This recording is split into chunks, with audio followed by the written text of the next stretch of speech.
Awesome. Welcome to the stream, everyone. Let me pause this real quick. Pause our video.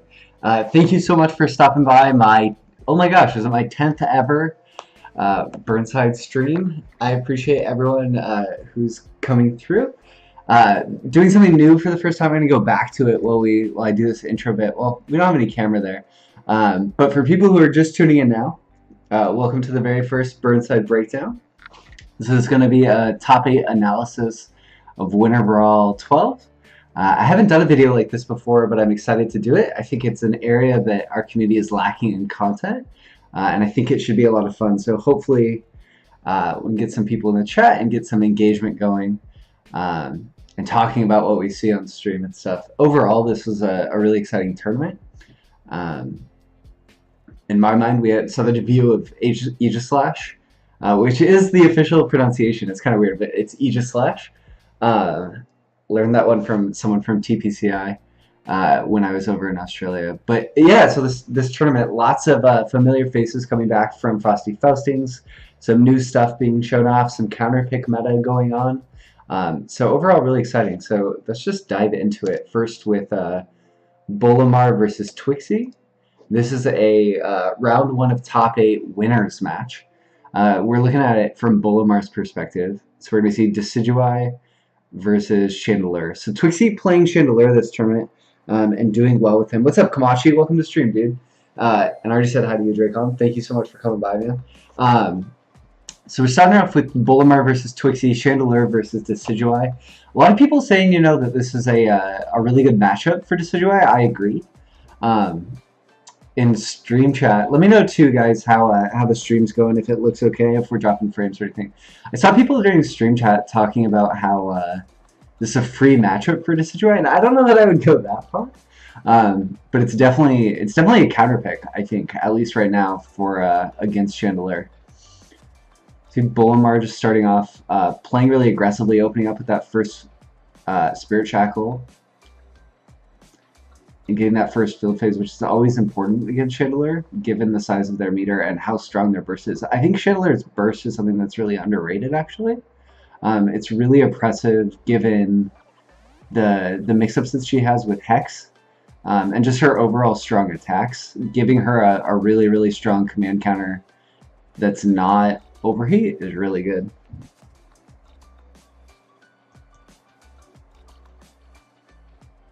So one thing that is going to play a huge role in this set is Bolamar's grabs. And grabs with Decidueye were really important this entire tournament. So that's something that I definitely want us to be looking at as we go. Twixie, a sniper with his overheats as always. I think we should keep a running tally of how many overheats Twixie throws and how many he hits. So right now he's 1 for 1. I really like that safe jump from Bolamar. The setup was disgusting, covering that 2x from Twixie to try to get out of the corner. It's really smart. That was an opportunity for a shield break.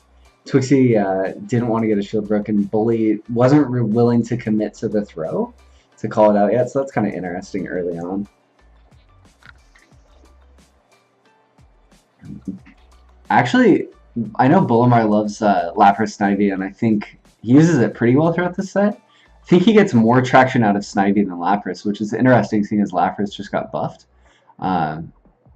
Both him and Swalot, of course, use the set, and they're the staunch lovers of it.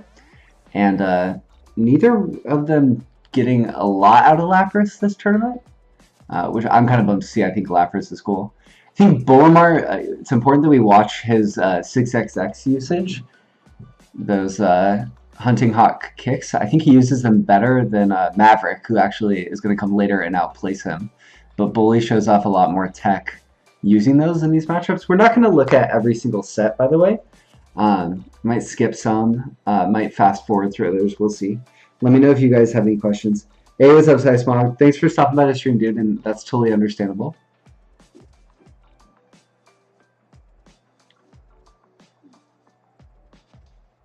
Man. Looks a little bit choppy. That's kind of frustrating. Let's see.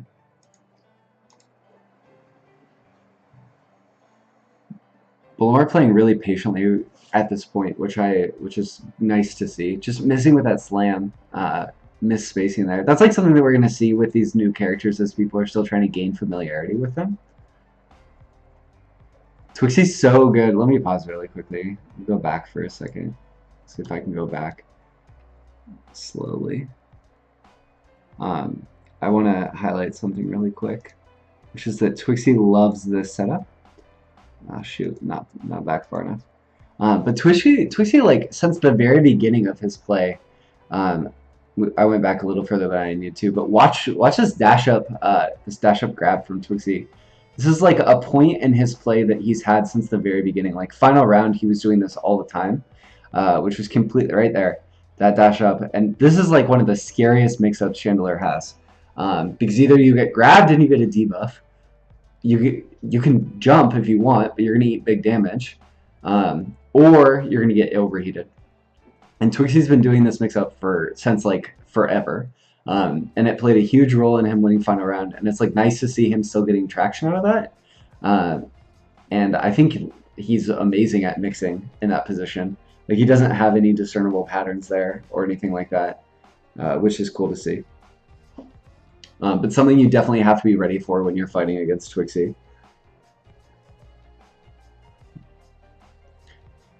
Bolomar's Fury attacks as chase downs are definitely the right idea. He wasn't able to really nail Twixie down in this set in the way that I think he would have liked to. Going for that 5xx because of trying to use the fact that it's high in Vol, not getting the move he was looking for, and eats a burst and he's going to lose this round. So we're going to skip ahead a little bit. Or actually, we can just watch it play out. So I think the biggest thing there is that Bully just like had a really hard time getting offense started against Twixie. Twixie's movement is so good. He's so slippery. That's something we can watch in this next set. He always is moving away from the corner of Chandelure, something that not many Chandelure players before him really did. A lot of Chandelures before him were content to plant themselves in the corner and play the zoning game. But Twixie is always fighting for space, utilizing Shandy's movement options, whether it's swing or 2x, to fight out of that corner directly so that he gives himself more room to work with. And I think that's like one of Twixie's biggest innovations with Chandelure and one of the things that helps him stay so successful. It's really hard to pin down Twixie and thus Shandy, but when you do, it's easy to get a lot out of it. Oh no. So that sucks. So I ripped these videos. I'm so sorry, guys. I had to rip these VODs from Twitch, and it looks like that match just cut off. Man, so unprofessional. I'm so disappointed. So sorry, guys.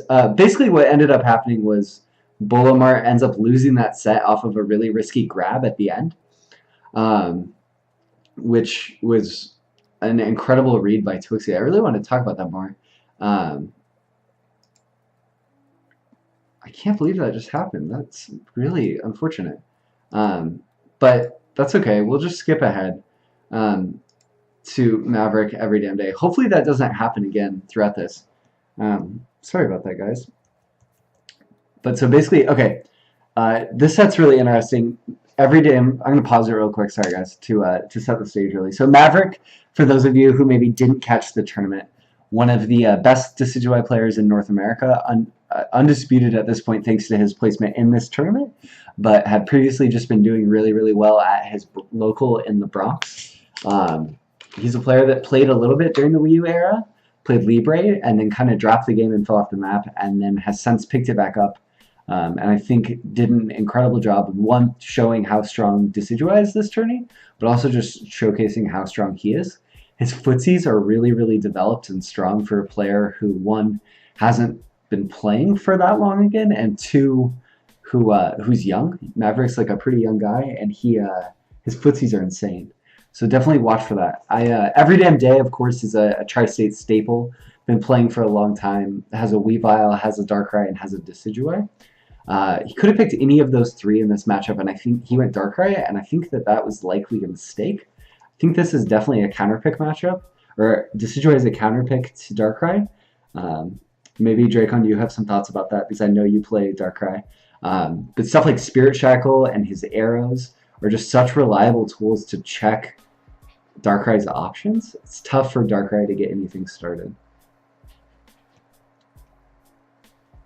Definitely watch. Maverick loves Release Y. He gets a ton of usage off of it this tournament, even with its nerf damage. What's up, Slipping Bug? Welcome to the stream. What's up, Roxo?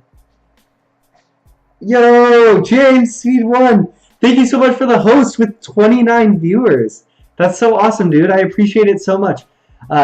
James is a VGC player and streamer and YouTuber who makes lots and lots of awesome content and also plays Pokken. Came out to Hitbox Arena a couple times, so thanks so much for the host, dude. I appreciate it. For everyone who just came in, we're watching Winter Brawl Top 8, a regional tournament that took / major that took place last weekend in Pennsylvania, and we're just kind of analyzing what's going on, choices that players are making, and looking into how they succeeded with it. And welcome to the stream, Roxo, Slip, and Sonic Heroes fan. Thanks so much for stopping by. Draken Zeta says, Decidueye is pretty annoying at Darkrai, but I wouldn't say it's god-awful at some of his other matchups.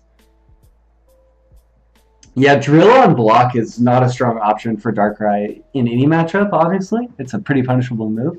And even worse here against Decidueye because of Fury Attack. Maverick is just, his footsies are, he's always using any amount of space he gets to his advantage.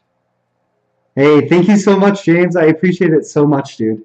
I hope so. I hope they do too. To everyone VGC-wise who just came in, I'll do my best to give you guys context in case you don't know that much about Pokken. So what we have on the screen right now is Decidueye. He's a new character in Pokken Tournament DX, played by Maverick.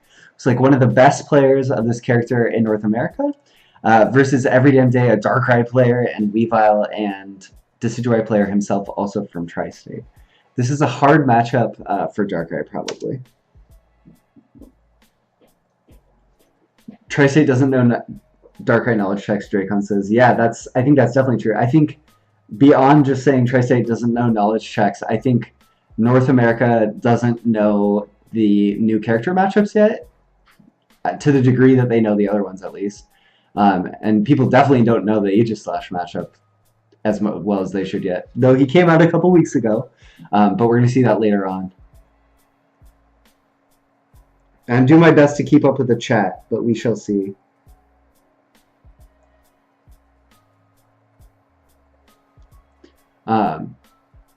Kamachi saying that Maverick does a really good job of using neutral A, 5A, that move right there, to get rid of Darkrai's Dark Pulses. His attack, that's Spirit Shackle. Yeah, Maverick's awesome with that. He actually, I think, he's hitting about 70% of them. And I think it's clearly enough right now, but that's just going to get better as people practice with Decidueye. And that's, an area of his game that's really going to improve. So while right now the character is known for explosive offense, and his ability to vortex people in the corner, and apply pressure across your opponent's options with having good ways to play around highs and lows, I think people are going to start to recognize this character as having better defense as players get even better with Spirit Shackle and with his forward dash and stuff. We saw another missed punish from Maverick. Maverick's just willing to play safe and not overcommit when he doesn't know for sure, which I definitely appreciate as a player. He would rather, wow. Also, definitely a player who wants to play the grab vortex at times in a way that reminds me of Suicune Master or something. Or even Elm in a way that he's going to wait until the end of the match, and then once he has the download, and once he's applied pressure to condition you, he's going to grab 3 or 4 times in a row and see how much he can get away with and tack on that 200 or so damage. Nice throw tech there. It closes out the first round with a perfect. So we're going to see Ed Every Damn Day switch now, and I think that's a really good decision by him. This is not a matchup you want to play if you don't have a really deep knowledge of it, and if you don't have a game plan. I think with Darkrai, especially, we saw at Oceania Internationals, Midori had a specific game plan for every matchup he was going into play. And I don't think that's important with every character in the game. I think it helps, but I don't think it's essential. I think with Darkrai, that's almost essential. Otherwise, you're going to get sort of bogged down in trying to figure out what option you want to go for in the neutral that you are supposed to be dictating. We saw Ed sort of searching for options there, and that really hurt him because it gave Maverick the opportunity to start offense of his own, especially when Ed was primarily using those dark pulses as his pressure option, which worked in a lot of matchups. So they force people to commit to CA and stuff like that, but you just can't get away with it versus Darkrai.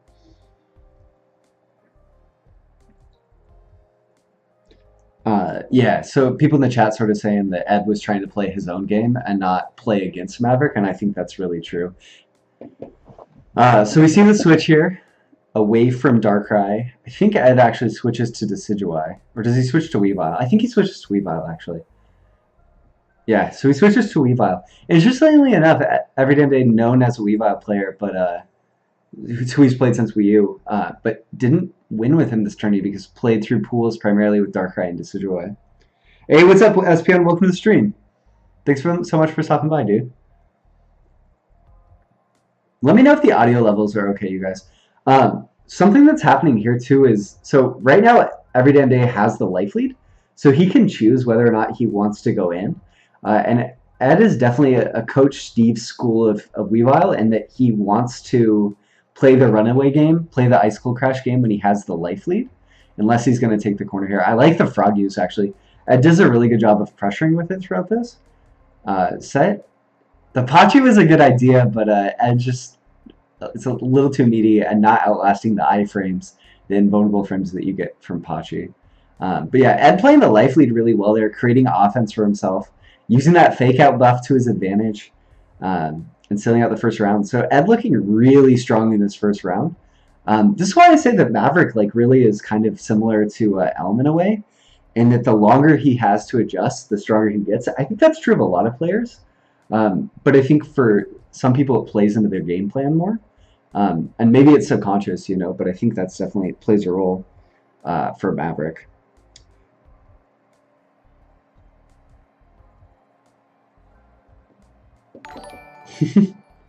Hey.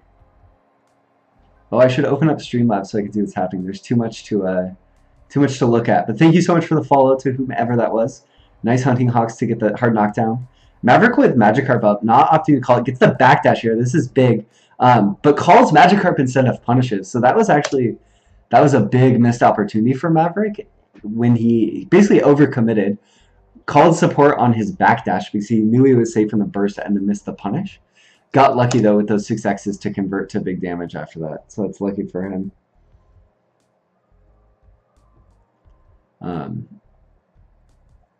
Ed still is controlling this match in a pretty serious way. He's not overcommitting, I think, in a lot of the ways on offense like he was with Darkrai, which is good. He's slowing it down a little bit more, and that's been to his advantage. Right now, he doesn't have the life lead, so he's forced to approach. But because of that, I like that use of the iframes from held taunt there. That was cool. He's forced to approach, but opting not to while Maverick was in burst, which I think is smart. This is a tough position. 20 seconds on the clock, getting caught by a Fury Cutter. Just so to unpack what happened there. At one point, Maverick Everydamnday had the life lead. Basically, the turning point in that round was when Ed missed his burst. That gave Maverick the opening. Not even missed his burst on hit, but even on block. That gave Maverick the opening to steal back momentum, and he was able to shift it back completely in his favor. So I think if we're gonna break down fatal flaws in any way of particular rounds or something, that's one to look at. I don't think we always talk about how big that factor can be, but burst plays such an important role.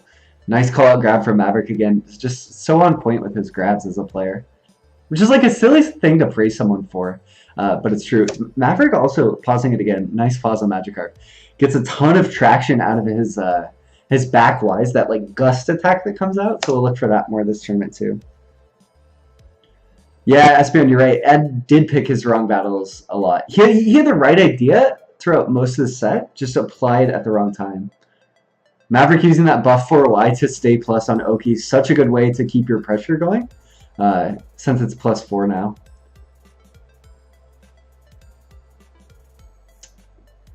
The frog and dual phase use is interesting. We see that Maverick, so that's a great use of frog, right?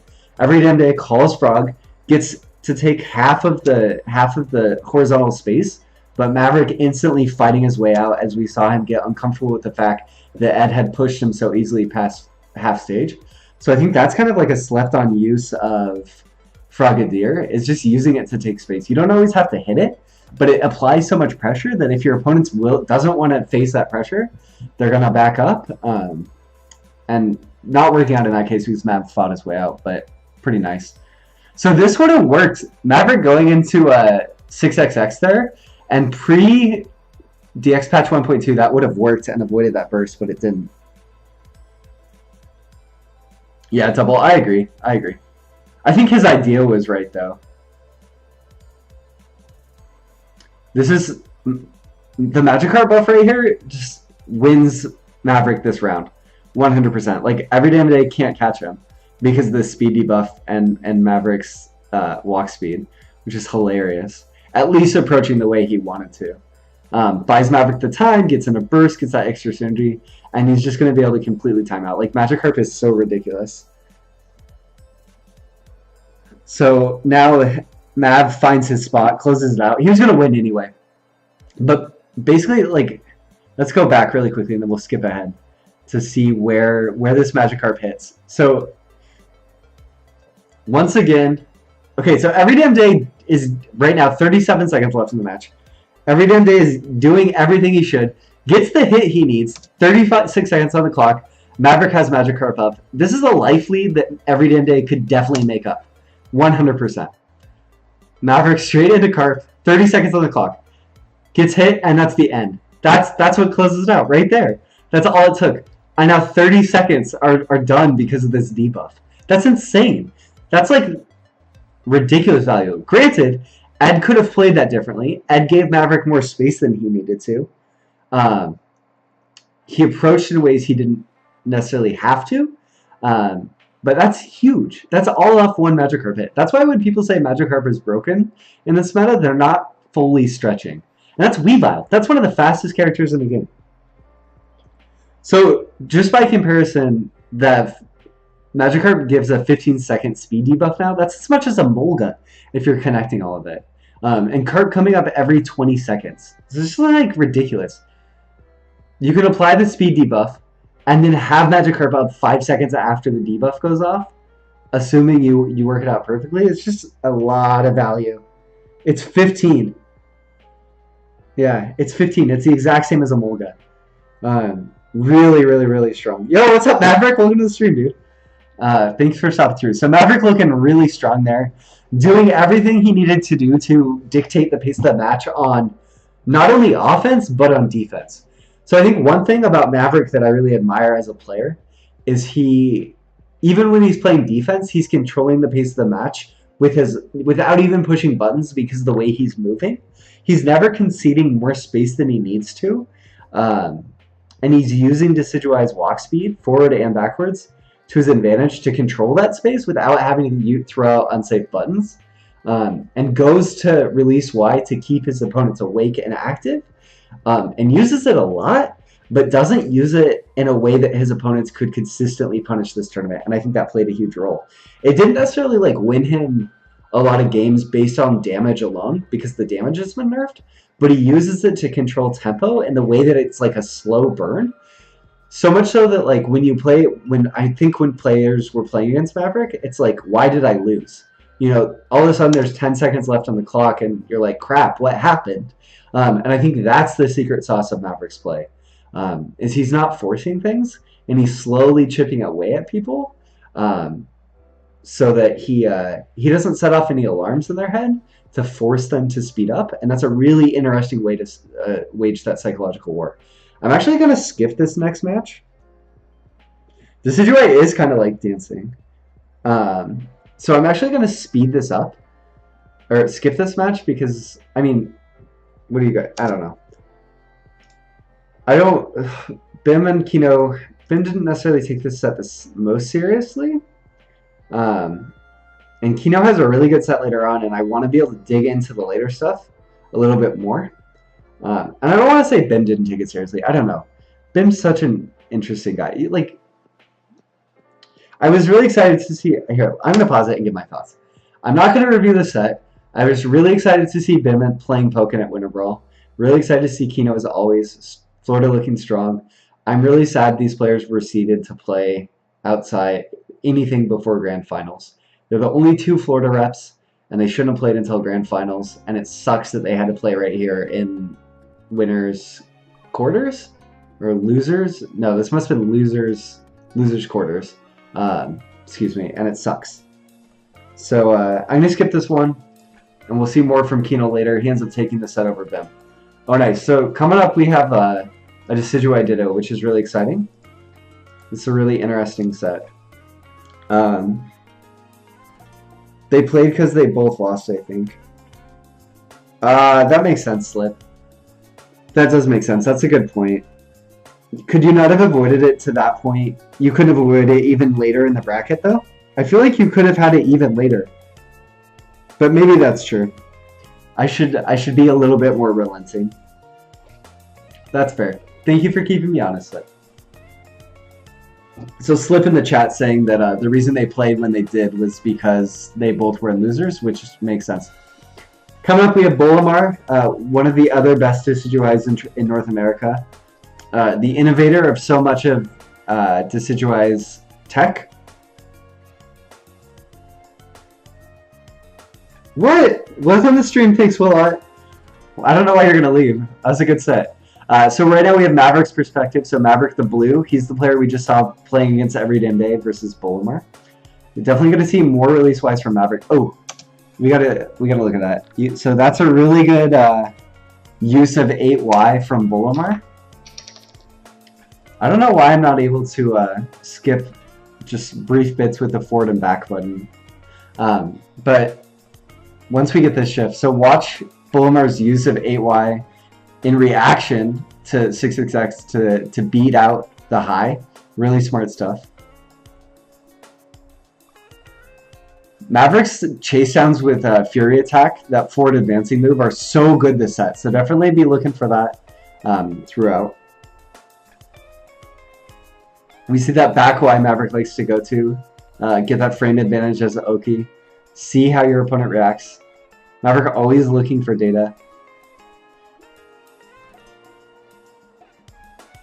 Pretty interesting that you can Spirit Shackle in response to Spirit Shackle in this matchup.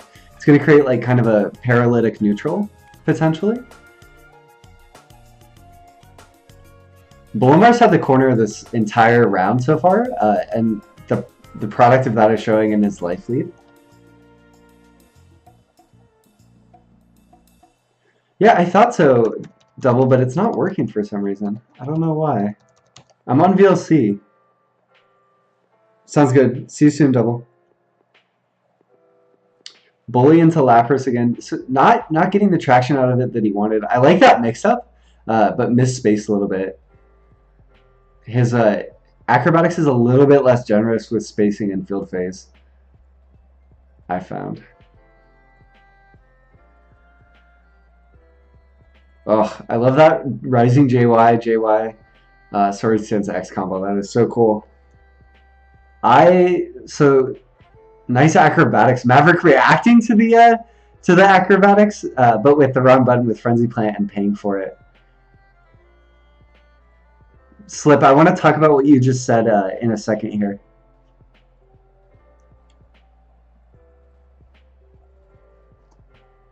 So Bully's going into burst.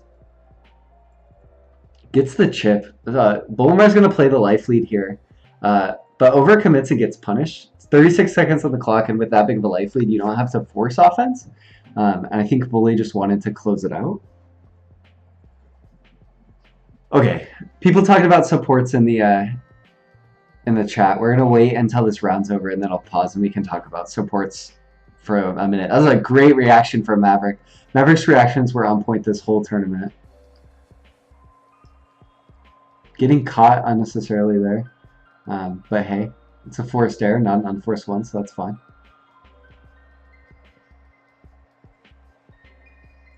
And Maverick closing it out just with the CA. I think both players right now in the set at this point just kind of feeling each other out. So a few things to talk about really quickly.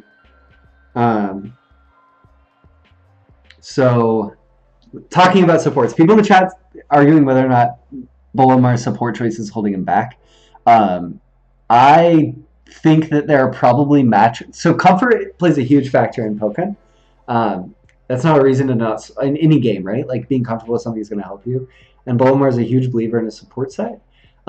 With that said, though Lapras has now that Lapras has been buffed, I think more people are using it, which is going to mean Bolomar has to innovate the ways in which he's using it.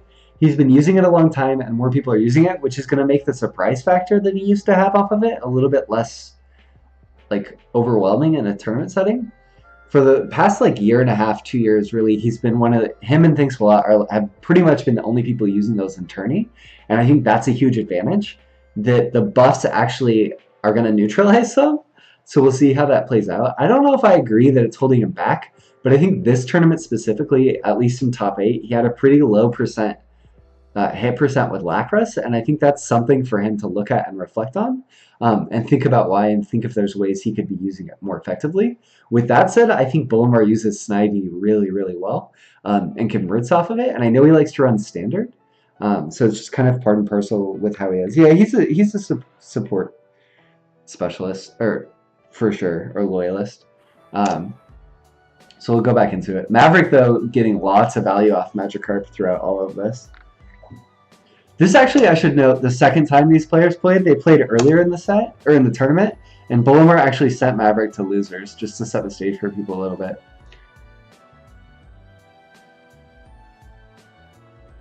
See, that was great. Ready to cover off Maverick's jump attempt on Lapras, and that's a big conversion, so making me eat my words there a little bit. Maverick has been in the corner like this entire set in dual phase, but always finds a way to fight his way out. It's pretty impressive.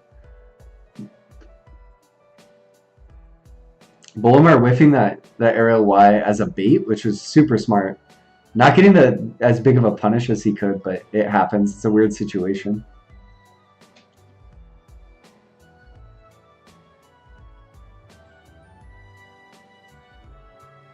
Slip also saying Snivy has Al has lots of ways to avoid Snivy, which is interesting. We should watch for that when we get more opportunities with him running Snivy in the future. Bully into Lapras again. Uses it to take space, but Maverick not willing to concede too much of that space, using that release Y to control Bolomar from the mix-up attempt, which is pretty cool to see. I think we'll see Twixie fight back at that sort of ambiguous Lapras part where it's tough to see what each player is doing later on. And I think that's a really valid strategy against Lapras and something more players need to start employing.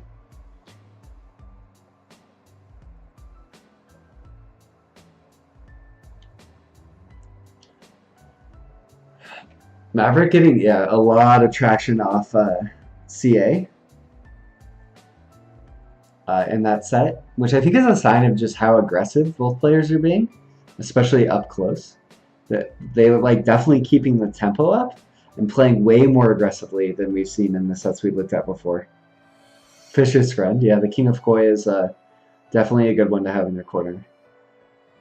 I love that safe jump setup to bait the CA and straight into grab from Maverick. Another great example of his really strong reactions. Bolomar catching him with homing there. Bolomar into a 8Y mix-up of his own. Again, having Maverick in this corner of dual phase, but not able to capitalize on it.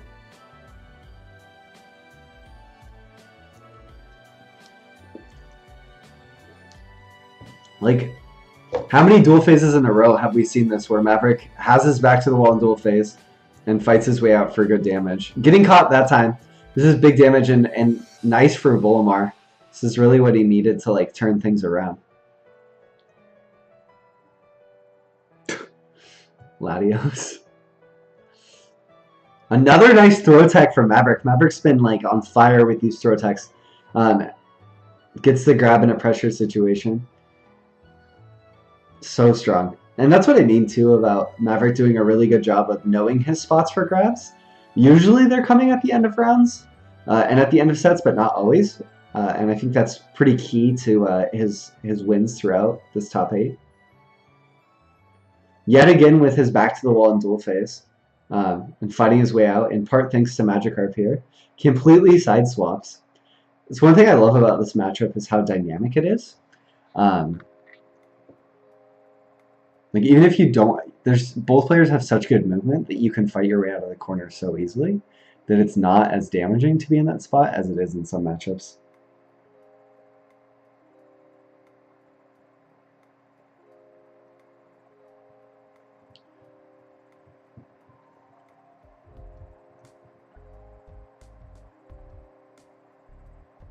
Interesting. So let's see what Maverick gets off of Carp here.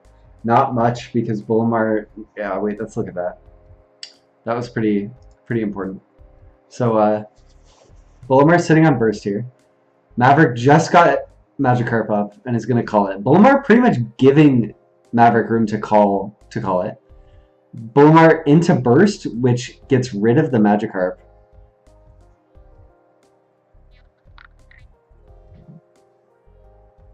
Which is really good. Another nice acrobatics mix-up from Bullimar. I think he's one of the best users of 8Y acrobatics mix-up, and definitely something that other Decidueye players can study from Bullimar specifically and learn to integrate into your play. It's something that you have to be comfortable with committing to that option when you're not going to go to acrobatics to condition. But Bullimar is getting a lot off of it in these tourneys. Like, that's a huge conversion and a really sick combo. But yeah, he's really, really good at that. I like the Feather Dance to just keep the pressure up. Maverick could attack through it if he want, but when Bully's in the life lead, if he does get hit by it, that's going to make the deficit even harder to come back from. So that was just really smart overall. Goes into the light against Maverick and Burst, and that's going to cost Bullimar the set. And that one kind of hurts. We actually do see like a fair amount of usage of lights against Burst. I don't know what's up with that. It's tough in top 8. It's like a pressure situation. See Tri-State pretty happy for Maverick here, getting that win against Bullimar, who I think a lot of people would count this as an upset. I think they should. Bullimar has had a lot of top 8 appearances in DX so far, and is just like a really solid player. So that's a big win for Maverick, putting him on the national map in a lot of ways. I mean, getting in top 8 alone did that, but that's an extra statement to do it by beating Bullimar, who sent him to losers. So good stuff to you, Maverick. Yeah, the light armor attacking with a light into Burst did cost Bully the set. I think you could argue there are things he did earlier on that sort of set him up to have a hard time going in. It didn't fully cost him the set, but it was definitely a big mistake. Oh, so BY is still 0. Interesting.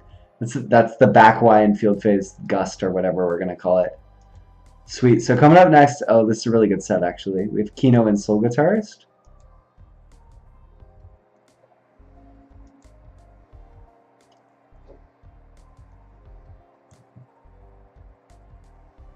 So just really quickly, Slip clarifying that back Y that gust attack is 0 in field phase.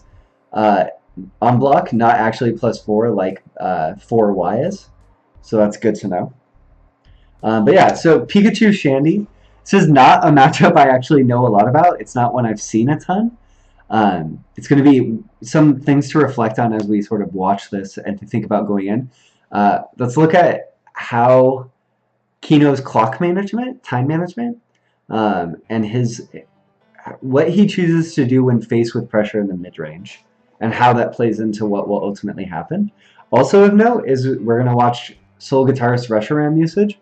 Reshiram is his favorite support by far.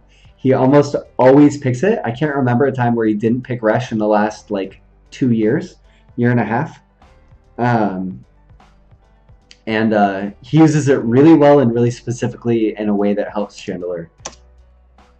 And in a way that you don't have to hit it to be useful.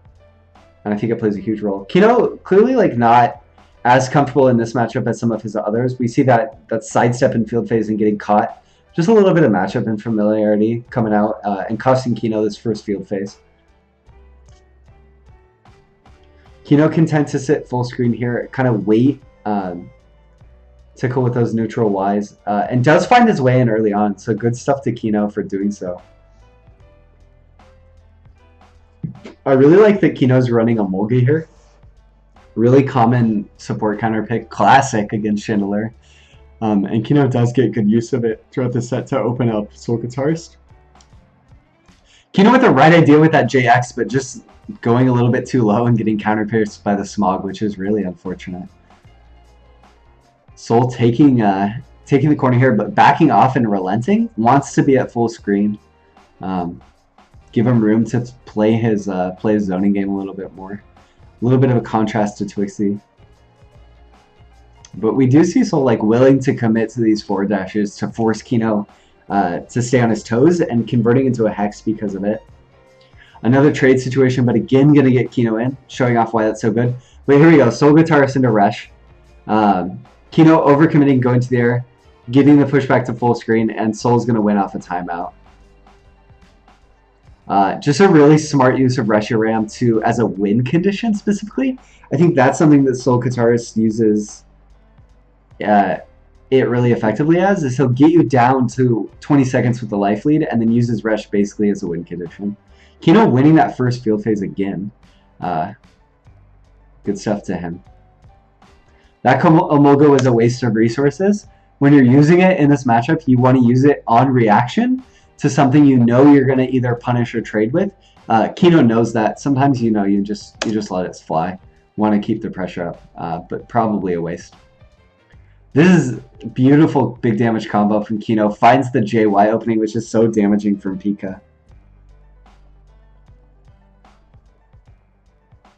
Mutator saying Kino needs to 2x those jump lasers. Yeah. And Kino catching him with the 5Y. So a really strong second round from Kino. Able to, stay in and keep the pressure on a little bit more consistently. What's up, Anyway? Welcome to the stream, dude. Thanks for stopping by. Happy Pokemon Day to you as well. Another Emolga. Free opening, so that's huge. Soul Guitarist does have Resh on deck. So running a cheer that gives him Resh. I think he runs support probably, but I'm not sure. We'll have to see if maybe he's running special. I like that. Basically, 2Y tick throw from Kino with Nuzzle. So back Y from Shandy is a light. So again, another light on burst usage. Crazy amount this tourney. So Kino with the shimmy shakes gets Soul Guitarist to commit to 2Y, but 2Y just like too good with Shandy and not able to punish it. Rush here to push out, and he's going to be able to convert off of it decently. So this into Emolga again, not just a neutral, so not able to convert off it, get the opening he needs. Kino with a huge life lead here, so it's his game to lose. And Soul Guitar is really trying to figure out how to get some offense started. There's very few characters that are happy to be in field phase when they have the life deficit, but Shandy's definitely one of them. 10 seconds left. And just like that, Soul Guitarist finds his opening and completely shifts. So it all started with a Resh. It all started when Kino had that huge life lead. Soul Guitarist used the Resh to push Kino out, get back to full screen where he's more comfortable, less susceptible to hits that are going to take him out. Found that one laser, and able to completely turn around like a 250 life lead deficit. So I think just a really smart use of his support pick. And again, playing to that game plan in a way that just like worked really well. Sorry, I'm going to catch up with chat really quickly here, guys.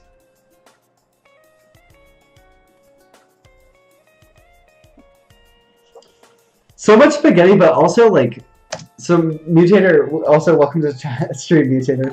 Thanks for coming by, dude. So much spaghetti, but also you can't blame Kino. Like, it's so tough to say what the call is there.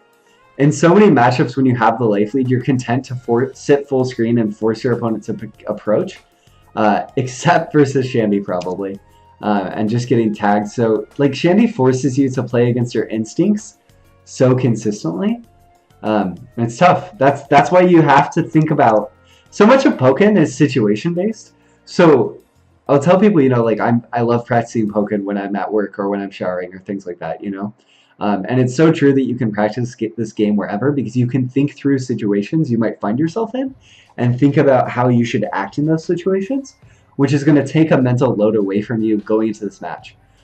So perhaps if Kino had thought, okay, I'm playing against the Chandelier. This is prior to the match. If I find myself with a life deficit or a life lead of 300 or more, I should just go in and try to close it out because it's a relatively low risk. Especially if you have a debuff applied because you take away overheat.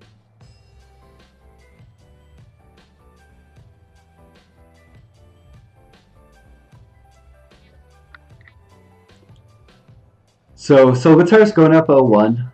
A strong start from him, but Kino had that strong round too, so he knows he can do it. You know, he's confident he can make this happen. He just has to make the clock fight for him and not against him, which is tough to do against Chandelier. Getting caught again with one of those projectiles and neutral, really costing Kino a lot of offense, and they're not building a lot for him. So it's probably an option he's committing to a little bit too much. You know, they're not getting him in necessarily when he's succeeding in them. So it's probably not something he wants to look to as often as he is in his offense. Solgatar is going to catch with Rush here again. A huge life lead, full screen, and getting caught by the laser. So, again, just Rush allowing Solgatar to keep his offense up.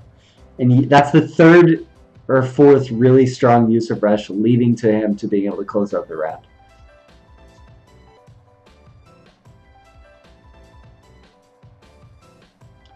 So Solgatar is taking control of the field phases again. Kino had a few good wins early on. Gonna call Amolga in a trade position here, which is good. Again, gets him in. That's why that support is so good. You can use it on reaction to so much of what Chandelier is trying to do. And converting there. So much of this matchup, now that looking at it, is playing out of who's using their supports more effectively. So Guitarist gets one call, Kino gets two, maybe three, if he starts with it. So Guitarist opting for a field phase rush here. Surprising usage of it, and Kino gonna burst to mitigate it. That's huge for Kino. We'll see if he wins this round because of that, neutralizing it that way. Gets the nuzzle. Kino's got a few nuzzles here. See if he keeps going for them or shies away from that option because he's found success with it already and feels like he needs to mix. You know, Kino got blown up at full screen a few times in a row, so Soul finding the Hex. And again finding the Hex. See Kino calling it in neutral, getting punished for it. And obviously Kino, you know, is a really good player and very smart. So shoutouts to him. I'm not trying to call him out only on his mistakes, just to highlight sort of where things went wrong. And most of the time for Kino in the set, we saw him losing because of a full screen Thunder again. I think really coming when Kino didn't know how to react to build pressure at full screen. He'll squander his resources with Amolga, which was his primary tool to get in. Throughout the set, that's the way he was building offense. And sometimes he would end up calling Amolga at a bad time and then not know how to get started, so overcommit to something like Thunder and they get punished further. So I think really what we saw here too was Soul Guitarist went in with a game plan, knew how he wanted to use Rush, and Kino not really having a solid game plan of how he wanted to approach it and combat that strategy, and just having a hard time getting things started without Amolga. So playing a huge factor. I don't know. What do you guys think in chat? What's up, Kamal? Welcome to the stream. If anyone has any final thoughts on that match, let me know. Otherwise, I'm going to keep moving on.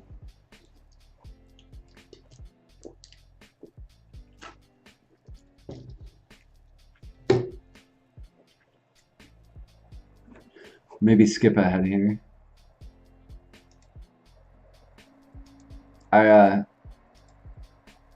Uchi's energy is so awesome. Okay, so now we have so this is winners finals, I believe. Someone correct me if I'm wrong. But we have Thinkswillat versus Twixie. I don't know if Thinkswillat knew that Twixie was going to go Aegislash as a counter pick to Thinkswillat's Sceptile. I think there's a chance that he did and opted for the Empoleon counter pick to preempt that.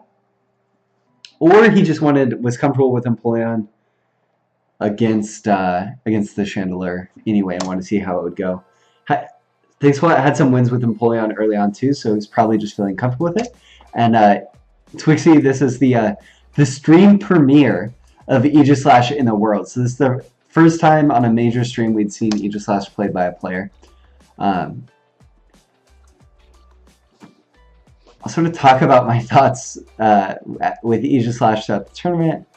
I don't want to go into them just yet. We'll see Twixie do a really good job of using Aegis Slash's strong pressure. In some cases, knowledge-dependent pressure. But people just don't have that yet, so using it really effectively. That was a missed punish attempt there. And Twixie, I love getting to see Twixie play a different character, you know, known for his chandelier, but seeing him express that aggressiveness that I think he exhibits with chandelier in a character that has tools to play a little bit more aggressively in interface is really cool. Nice use of parry against that Hydro Cannon. And a nice Rotom double debuff combo here from Thanks a Lot. The double backdash to set up the level 2 Aqua Jet. Swalot, I'm so sorry, man. Wait, before you go, Swalot, are you still there? Can you tell us? I mean, never mind, you don't have to tell us. If you want to tell us, let us know if you knew or thought Twixie had the Aegis Slash and was going to counterpick your Sceptile to it. But it looks like you're headed out because you don't want to watch yourself play, and that's understandable.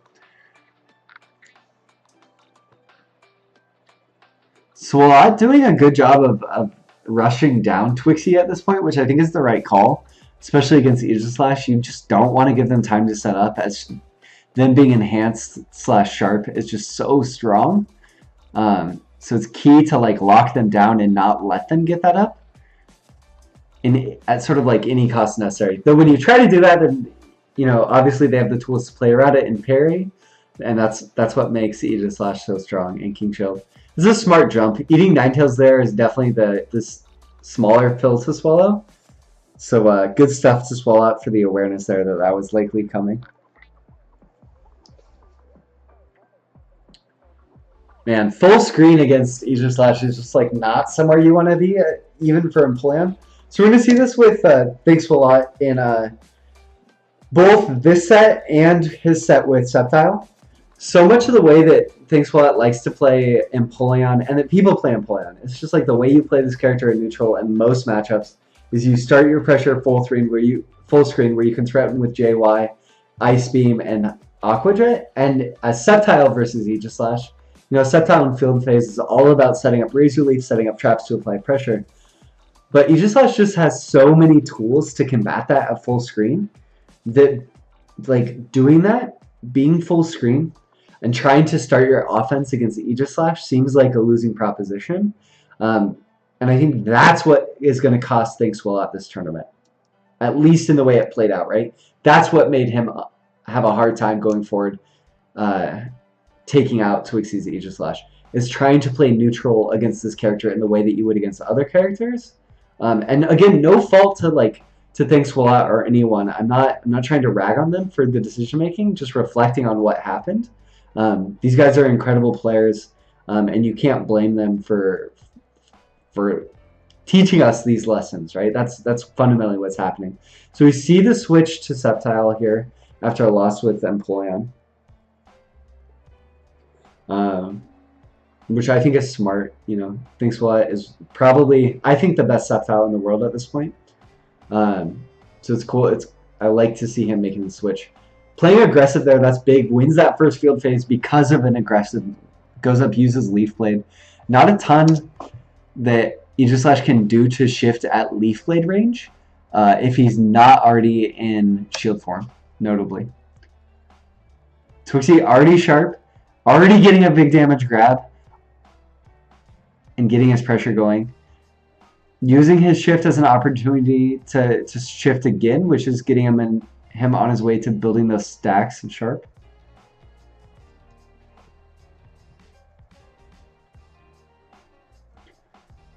Aegis Slash matchup is so much going to be about trying to keep him out of that enhanced state, out of sharp. Keep him with his significantly weaker by comparison options. And it's not something we've seen people quite doing and taking advantage of yet. We want to think about it in sort of a way that's similar to Darkrai. It's harder to keep him out of this state, but there's definitely something to that. King Shield obviously really punishable on whiff. So it's finding that sweet spot at sort of mid-range that you want to control. Okay, thanks a lot. Use burst there to just get out of Ninetales. I like that. It's interesting. There was a chance Twixie was going to push a button when he had that pressure up. But regardless, there's value in using the burst that way. So I think that's smart. He still has a lot of meter to work with. Twixie only on 1 HP. Just like really smart decision making overall. Enhanced JY is so strong. Pretty much like bringing back this round for Twixie. And like just like that off that one option, puts himself in a much more favorable position. Snivy gonna get punished by King Shield. I don't know that Snivy is the pick versus Aegislash. Probably like Twixie getting a lot off shield form side Y in this tournament. And I think that's a knowledge check thing that we're just not used to yet, and that's something we're going to see less of as players will play a lot more passively against field phase shield form Aegislash because that's such a strong option. Shifts you at full screen, which is where Aegislash wants to be, lets him set up stacks, get that flash cannon damage like that. We're going to see Thanks a lot adapting though as we go on, learning how to move a little bit better against Aegislash. Thanks a lot's movement is so crisp, and it's something he shows off later on against Soul Guitarist. And yeah, into Gyro Ball, punishable on block, so that's like a big risk there from Twixie, basically like using it as a DP, but paying off in that case. Thanks a lot, ready for the grab, keeps himself in this. Overcommits with a CA in the corner, and Twixie getting the fully charged Iron Head to punish. So looking really strong. I think that CA2 is just like not being comfortable necessarily with knowing what you want to do at full screen, committing to a comfortable option, and Twixie ready for it and getting the punish. Twixie really likes Iron Head. It's a reliable way to build your, a fast and reliable way to build your enhance and your sharp in neutral. So we see that a lot from him, which is cool. Did I say Gyro Ball? I meant AY. Sorry, I meant AY. And AY, that move that spins up, forces you into shield form, which is why I say it's punishable on block. Because if you have a counter pierce that's fast, or or you can just grab it and crit punish it on block.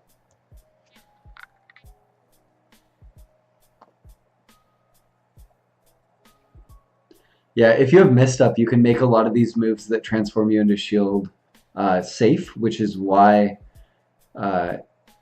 Aegislash players want that missed up. 4Y sharp enhance is just so scary too. Normally a -16 move that becomes safe. That's the 4-way right there. Once again, we see Twixie using his field phase at Oki as a time to build stacks of sharp, keep his pressure going. Goes into Sacred Sword there. There we see him doing a safe 8Y because of the mist being out. Switching to shield form is what's going to trigger that mist. So using his 8Y to trigger it on Thanks a Lot's approach. Pretty interesting pressure option there.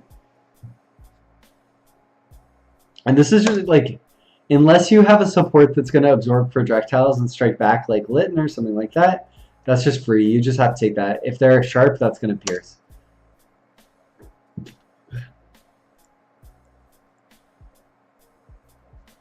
So it's tough. You definitely don't want Aegislash to be dictating the pace of the match. But again, you don't want to go too hard and get caught by King Shield or parry. So it's a tough balance to strike for sure. Here we see Swalot trying to commit to traps that are strong in most matchups and weak versus Aegislash and getting punished for it. Charged Iron Head like that should be reactable. It's tough. It's something that people are going to practice and get better at, though. I think a lot of this pressure won't hold up. They'll find new pressure, though. But we'll see. Like, that's probably reactable with Toxic. I'm not sure. So we can react with 8Y / Aura Beam. That was a gross setup. So a lot like advancing past the mist. Twixie knows it. Moves, advances to apply pressure. Uses his advance to make Swalot commit to a movement option, uses his advancing pressure to charge the miss, catching Swalot and converting into burst. That's like just beautiful from Twixie. Nice use of Lapras to trade for big damage there from Swalot. That's like ideal way to use Lapras on a trade. Nice stuff.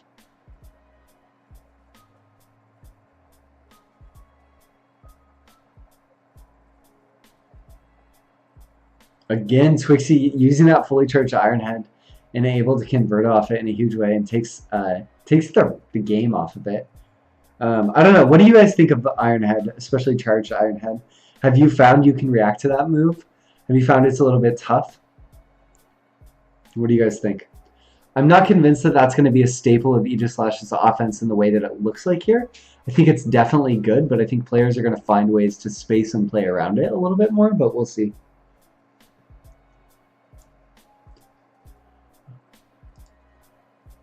Skip through our commercials here. So we're on to Maverick and Soul Guitarist. So yet again, a Chandelure versus Decidueye. So we saw this earlier with Bullimar versus Twixie. People saying, and Twixie ended up winning that one. People saying this is a winning matchup for Decidueye. Slipping Bug saying, I think you need a long-reaching move because he can cancel into shield. That's true. That's definitely true. Hey, what's up, Larissa? Welcome to the stream.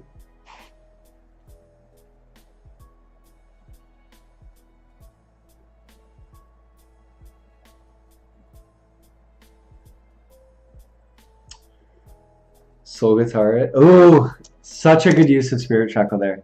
Something we didn't see from Bullimar in his set. We're going to go back, using it to get rid of that that mortar. Man, like, clip that. Definitely something to practice in this matchup, as that's huge. Takes away so much of Shandy's full screen pressure.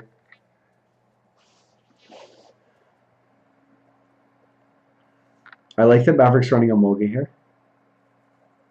Saki knows effective use of it early on. Goes into a Mulga, thinking he could get a punish there.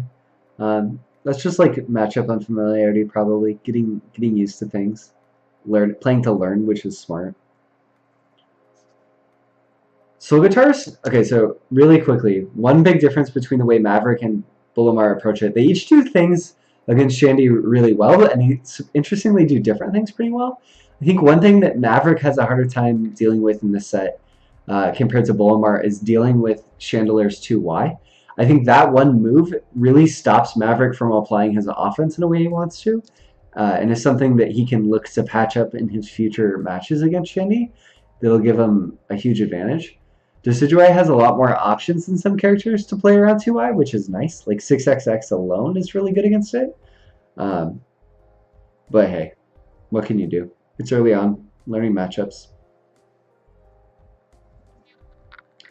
A nice dash through by Soul Guitarist in that gap and gets the overheat punish. That was a really, really nice little trick.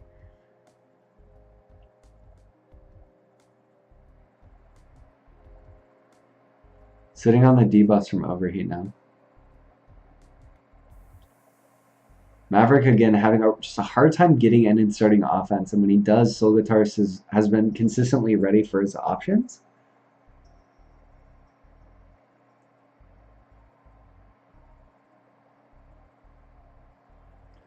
So a little bit of debate about whether or not this is a good matchup for Decidueye in the chat. I think that this is probably in the end going to be a good matchup, but definitely is going to take a lot of practice. Sonic Heroes fan, Slipping Bug, who's also in the chat, actually has posted lots of Twitter moments or Twitter videos about different ways Decidueye, like tech Decidueye has to play around this matchup. So that's definitely something you should check out if you're feeling like you're having trouble in this matchup and want to get better in it. There's just like lots of little tricks with Decidueye's moves you can get out of Decidueye's pressure that I think really help. But it definitely takes a lot of practice. Shandy in general is a really frustrating character to play against. It just takes a lot of practice to learn like how much you're allowed to walk after blocking certain attacks, which is such a huge part of playing against Chandelure and getting in. Again, this is that mid-range, that 2Y pushing Maverick out. So strong. We see him starting offense off at JX. Um, and it's good, it's reliable, it gets him in. But it can't be the only way he gets his offense started. Um, Switching to Frog here, actually, and getting punished for it. Can't call it against Shandy in neutral. Some characters can't actually completely full screen, like I know Mewtwo can. But depending on the size of your hitbox, you can't. Like Suicune can't. Wow, thanks for linking that, Slipping Bug. I appreciate it, dude. Mav taking the corner now, and definitely able to convert off it and big damage. So just like showing how important getting the corner in this matchup. I could say that about any matchup, but especially against Shandy is. Whoa, what's up, Puppy Havoc? Thank you so much for the host. And welcome to everyone from Puppy Havoc's stream. Right now I'm doing the Burnside breakdown, and we're looking at Winter Brawl top 8, analyzing sets that took place this last weekend in Philadelphia. A nice hex there from Maverick, or from Soul Guitarist on Maverick with that debuff up. Is that 2Y again? Again, plays such a huge role in Shandy's kit. One of like what I call the holy trinity of Shandy's moves that allows her to like completely dominate neutral in the mid-range. And that's 2Y, 8Y, and Hex. Just overall shuts down the entire screen. Thank you so much for the host, Puppy Havoc. I appreciate it a lot, dude, and welcome everyone.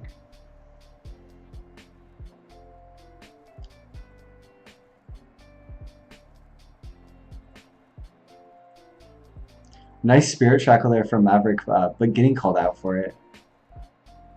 Just had a little bit of an inopportune time.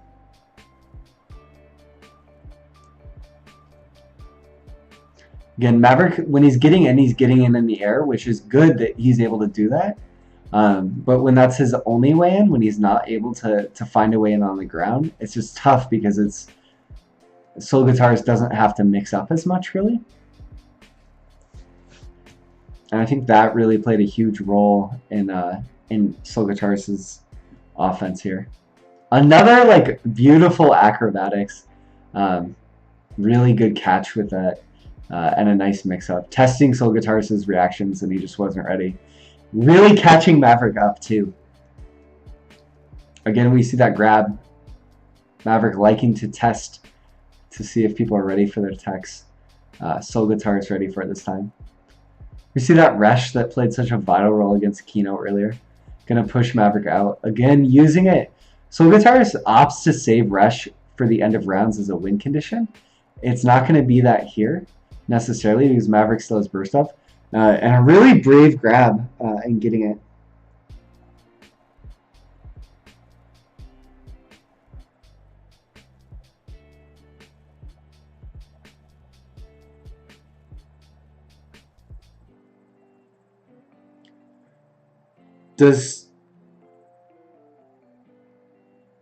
Sorry, I'm trying to catch up with a lot of the chat real quick. So there we see Soul Guitarist taking that game. No, excuse me. Maverick taking that one, tying things up. Good stuff for him. So he's sticking a frog. You can actually, yeah, you can dash through those will-o-wisps. So good application of knowledge for Maverick. Misses the first one and gets the second. That's good tech for you, Sonic Heroes fan, to apply. Showcasing another way to play around the pressure. Nice use of the angled JX there from Maverick. But a good dash out from Soul Guitarist. Maverick uses the 6A, the Fury attack, to chase down really well consistently throughout top 8. But not feeling as comfortable with it against Soul Guitarist. Probably because he got caught by one early on with an overheat, and Soul Guitarist shut down that option. That was beautiful. We see how overheat is not a reliable punish to Hunting Hawks because of the height interactions and big damage. But Soul Guitarist fighting his way out. Soul Guitarist is so crafty. Can like never count Soul Guitarist out.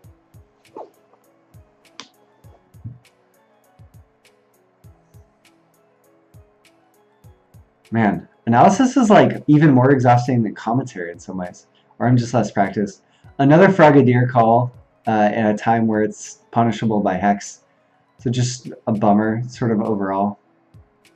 But that's just like a knowledge thing. Maverick will learn from that. Be stronger next time. Soul Guitarist getting cheeky and neutral. Feeling himself with this life lead. Maverick in via the air again. Okay, so Soul Guitarist with like a very, very, very strong final game. And gonna close it out against Maverick. I think the biggest takeaway for Maverick here, I mean, like, incredible tournament for him. His first major in Pokken in a long time. In DX for sure. No, that's not true. He was at Final Boss. But his first top 8, good showing, looking really strong. I think the world needs to be scared of where Maverick might be in 3 months or 6 months by Worlds for sure. I'm definitely looking forward to seeing more from him. With that matchup specifically, something for him to work on is figuring out how to get on the ground, using 6XX maybe to call out those 2 Ys a little bit more, using that low end bull. But yeah, Soul Guitarist looking very strong, so props to him. Now we're going to have Soul Guitarist against Thanks a Lot and Losers Finals. This is a really good set. We see why Twixie wants to play not Chandelier in this matchup. My favorite thing about this set is Thanks a Lot's movement. It's like the best Sceptile movement I've ever seen. It's super crisp and clean. Makes his makes you see what the developers were looking at as being possible with the way that Sceptile can move. And he's just like so fun to watch. This is like the Thanks a Lot special. Get your opponent in the corner with this specific setup. If you're playing Pokken, you need to know, like, you gotta have a way out of that. And the answer for your character might be don't end up in the first place, which sucks, but sometimes that's just the case. There's an analogy I always like to go back to that my grandpa taught me when he was teaching me how to play golf as a kid. Nice use of 2x there. And the analogy was, I would always hit into sand traps, and it would always frustrate me because I would build up tons of strokes, like trying to get out of it. And one day I was like, Papa, you got to teach me how to hit out of these sand traps. And he was like, I'll definitely teach you how to hit out of the sand traps, but first I'm going to teach you how to not hit into them. I think that's a really good way to learn, like, to apply to any sort of competitive thing. You want to know how to get out of bad situations, but even more importantly, you want to figure out how to not get into them in the first place as often and integrate that into your game plan. And finding proactive solutions rather than reactive, but still knowing the reactive ones.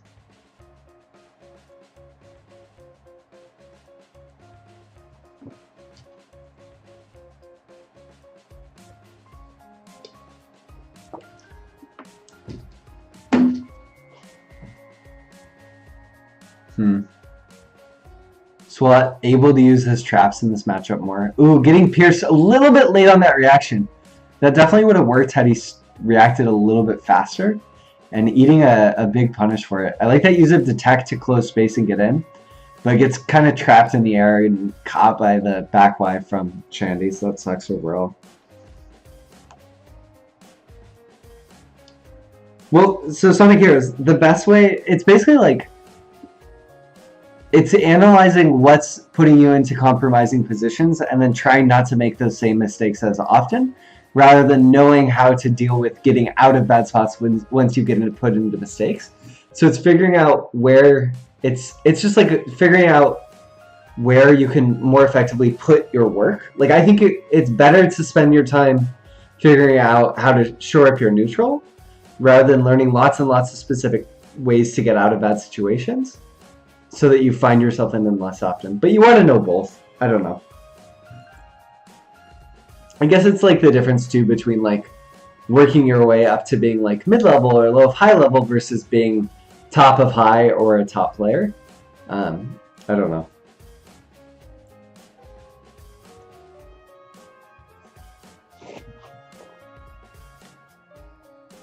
Cool.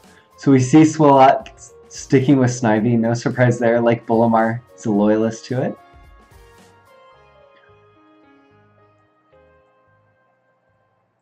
So interesting to see Soul Guitarist approaching here and getting offense started. So good stuff to him.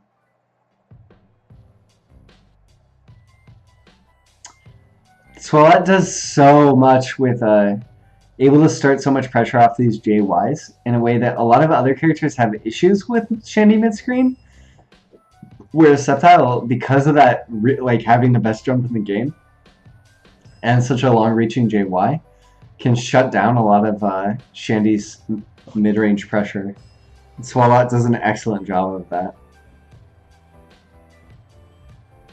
Sure, I mean, yeah, absolutely. I hope it's helpful. It's tough. It's one of those things where people are like, if only you could if you could be better at one thing, if it was neutral or combos, what would you pick? And like the obvious, people always say like, oh, I want to be the best at neutral. But it's a soft skill, so it's way harder to practice than combos, which is basically the same as what I'm saying. Whereas it's easy to learn answers to specific setups, but it's tough to learn how to get out of them. But that it really is probably more important, but it's the higher, sort of harder mountain to climb. Swalot managing his resources really well throughout all this, and just like keeping up mid-range pressure. I think that's what I love about this matchup, is like Sceptile can bully Chandelier from mid-range in the way that she normally bullies other characters.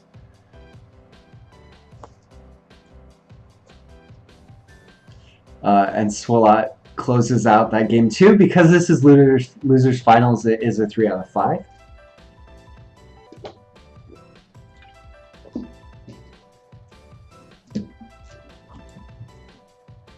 So we're gonna go into a match point for Thanks Swalot here.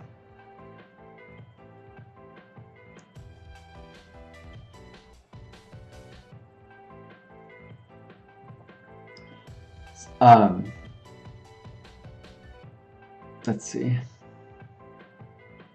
See who wins this for first field phase. Nice aggression from Thanks Swalot, trying to make a read with that dash up leaf blade essentially. It's like a great example of that movement I was talking about. Using Detect again to get into the air as an approach option, and then JXing to get the shift. Good stuff. Already with the corner thanks to where he shifted in field phase. That's like played such a huge role for Thanks Swalot too throughout this course of this set so far. What's up, Zeladon? Thanks so much. Welcome to the stream, dude. How's it going? Is where Swalot is getting the shift is really important. Shifting your opponent into dual phase corner from field phase is huge. It gives you lots of momentum. Swalot doing that really consistently. We see him winning that round just because of doing that twice in a row. Something that like lots of top players are really good at. And something that I think mid-level players need to be thinking about more. It's good to win field phase no matter what, but it's better to win field phase with positional advantage. So trying to play to set that up is so important. In that case, Swalot just taking the mid-screen shift. Getting caught trying to hang a little, you can do that a little bit closer in where the hitbox is lower, but not at full screen. Yeah, what's up, Zeldon? So we're looking at Winter Brawl top 8 footage. This is a breakdown of top 8, so it's something new that I'm trying for the first time. So hopefully people are enjoying. Trying to do my best at giving insight into top players' choices. Really nice dash up, double dash up into a pressure situation there from Swalot. He'd done that a couple times already and had grabs, so going to burst, which is a counter there, makes a lot of sense, and working out.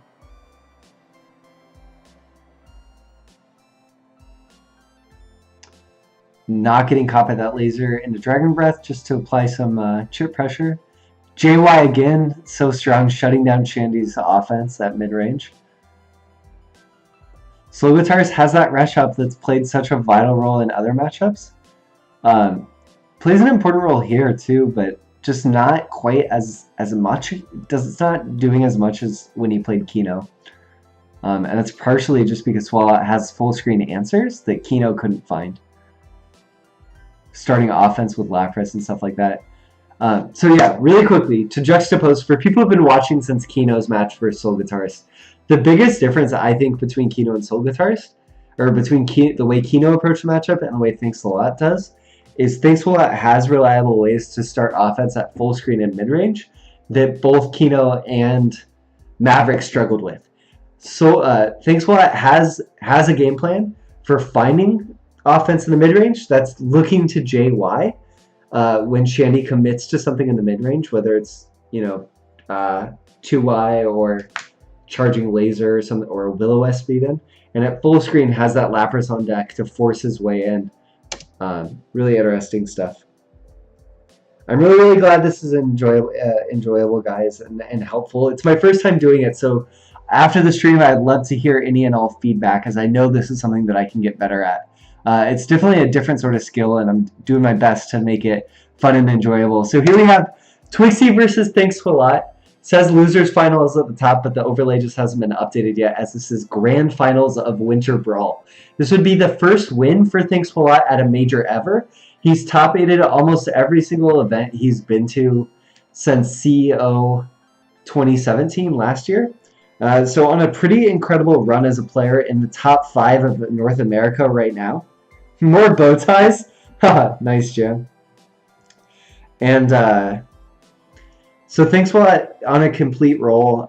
And winning this would, I think, definitely establish him as the top 5 player, as one of the top players in North America. I think he's already well on his way with consistent placements. And his top 3 finishes as of late have been helping a lot with that.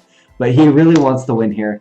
Twixie, one of the 2 players who is consistently winning events in North America right now, alongside Slipping Bug. The 2 of them really vying for dominance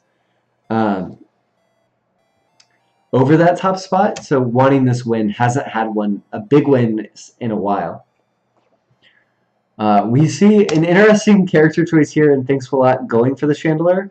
Not sure what he's thinking. I guess wanting to test Twixie's reactions. And Shandy has access to lots of counter piercing moves, which are good against Aegislash. Pretty brave to counterpick Chandelier against the best Chandelier in North America, and one of the top 2 in the world with Makuki. Thanks a Lot clearly not like as comfortable with this character as he is with some of his others. But we'll sort of see what he can get started here.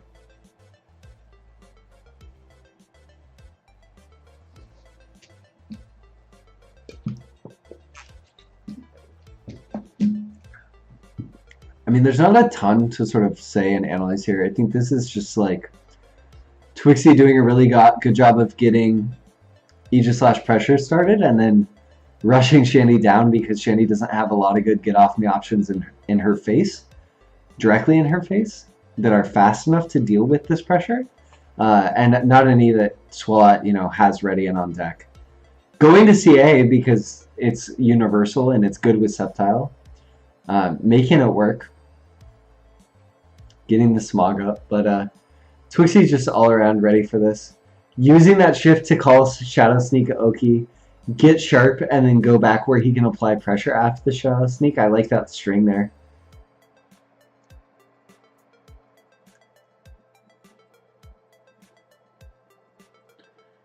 So, Thanks a Lot doing a nice job in the second round with the life lead, but Twixie's going to hold on here. Finds him with an air, a JY. And just like that, Shandy's low life coming back to bite Thanks a Lot. Twixie's completely shifted things around. Now he's enhanced, has burst up, goes into it, catches Thanks a Lot. Gonna pierce Thanks a Lot's burst. And Thanks a Lot not looking shook, laughing it off. Wanted to test it out, see how it went. He's tested out the Empoleon. Tested out the Sceptile, tested out a Chandelier. Yeah. He's just doing a great job of basically speaking to what happened. So it's hypothesized that Chandelier is going to be a tough matchup for Aegislash.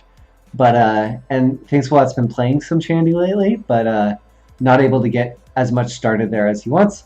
So now going to Empoleon with his second counter pick of choice. This is the first character he played against Twixie's Aegislash. I think this field phase is going to be really tough, but catches him with a rogue Ice Beam, which is great. Playing full screen against Aegislash is just so scary because it lets him start his offense just like that with King Shield. I think for characters who want to start their pressure full screen, they're gonna have to rethink their game plan against Aegis Slash because it gives him time to set up and get into his scarier sharp state that no one wants to play against. Twixie taking the corner, gets this clean grab. Twixie's grabs have been on point, and Aegis Slash has that buffed grab, that higher damage grab, that with a attack buff is just so scary.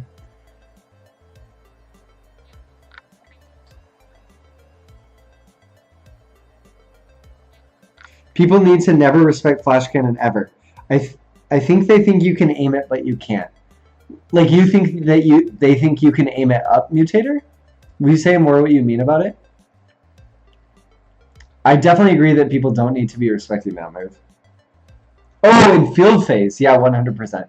I think in dual phase, people respect flash cannon more than they need to, too.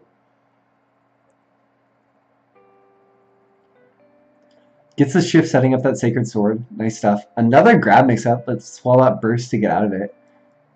There we saw another use of 8Y. Because Twixie had the miss setup, that's an option he's been going to fairly reliably because it makes the 8Y safe, gets him into shield form, and keeps his sharp pressure and stuff up. Something to look at. It's clearly a tendency he has right now. Likely not one he'll keep for long. This bait is beautiful. Again, Swallow sort of like grasping for life, trying to find a way to start his offense full screen. And it's just not working versus Aegis Slash. And gets punished for it. And it's going to not quite close things out, but it's pretty tough.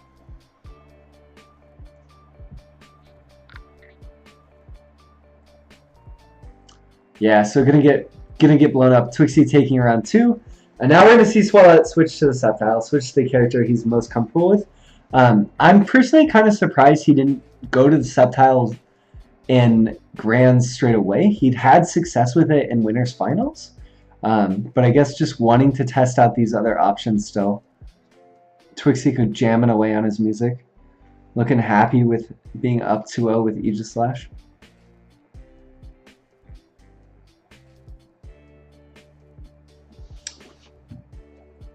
Yeah, so the thing with Flash Cannon is that it doesn't have tracking in field phase, and in dual phase, for a lot of characters you can jump it, and it's fairly slow. It's okay if you're getting hit by it sometimes, but definitely something to be on the lookout for because it is a pretty reactable move. I like that Swallow's approaching here, not trying to set up traps, forcing the advantage. We see the shift to, we see the shift to dual phase, winning that because he approaches, and Twixie's not sharp. However, Swallow backs off just a little bit, gives Twixie time to set stuff up, and he goes straight into charged Iron Head, which allows him to set up and get sharp, which I think is a little bit of a blunder by Swallow backing off like that. I get that that's not the way he likes to play the character, or especially doesn't want to play versus Twixie right now, maybe because of matchup infamiliarity, but it's costing him right now. Twixie going for that empty 2Y to grab again. That's the second or third time he's done it this set. Calling him Mulga, put some pressure up. There we see, okay, setting up traps again, getting punished again.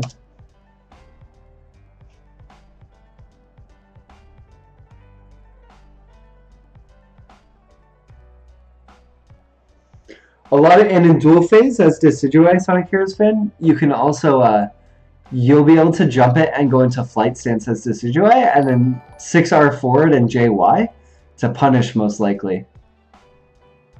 You'll have to test it, but it's definitely something worth labbing. Nice use of a Mulga, again winning this field phase with a shift into the corner. Thank you so much for the follows, you guys. I appreciate it a lot.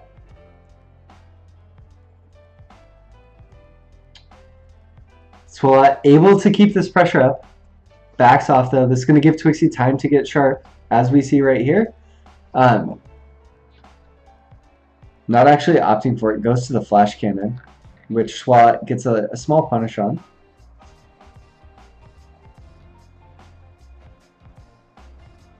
Nice. Here we see Swallow getting more comfortable with his movement, figuring out how to play around King Shield spacing. Doesn't get a punish on that Miss JY. Goes into jab pressure and gets parried. So that's important. It's generally, if you have a jab, You can jab once against Aegis Slash, but it's pretty gutsy to jab twice against Aegis Slash because of his parry. Go back to him punishing...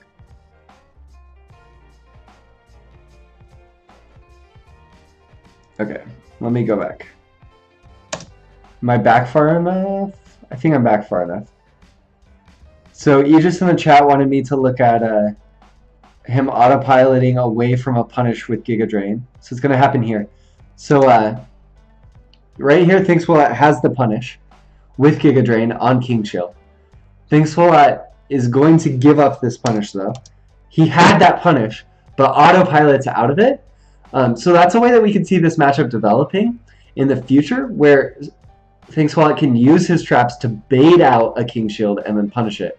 But we don't see it yet, and we see the product of it being a little bit underdeveloped. What's up, Spin? Welcome to the chat, dude. Thanks so much for stopping by. So that's interesting. Nice for Swallat to know if he's going to go back and reflect on this, and that's something that he can work into his game and make those traps work for him. And there again, we see that second jab being punished. Twixie ready for it, knowing that Swallat's probably used to that being safe in his matchups. That's really good to know. Emolga there, a true punish on side Y on block and shield form in field phase. So that's definitely something you can emulate if you want to run Emolga versus Aegis Slash. So good tech there. I can show that again actually really quickly.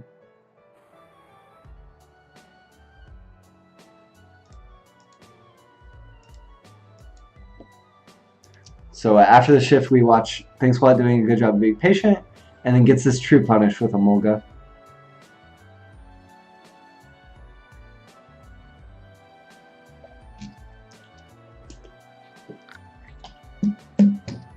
I always want to call that forward Y V-create, but it's clearly not V-create because that's Victini's attack, but it's kind of funny. That one. And there's another punish on that really laggy side Y. Side Y being a really good move, but Thinkswallat doing a good job of neutralizing it twice in a row. And wins, takes that round up because of it, so good stuff to him. That's like the start of his comeback in this matchup. In a lot of ways, those two punishes on those side Ys.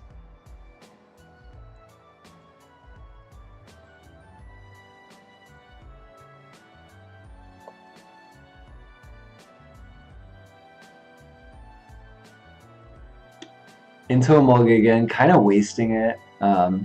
He's going to get it up soon though because it's a fast charge. There we see again him trying to set up traps, getting punished by King Shield for it because of the spacing. Not much he can do there. What's up, Wise? Welcome to the stream, dude. Nice true punish on that. The JYX shifting Twixie to shield form, and Swallout was ready for it with the grab. Cool to see. If you want to get better, nice JY too. If you want to get better fighting Aegis Slash, one of the best things you can do to do so, take Aegis Slash into practice mode, learn his inputs, and then figure out what attacks and what strings are going to put him into shield form. Because as long as Mist isn't up, all of those are going to be true punish to grabs, to your grabs.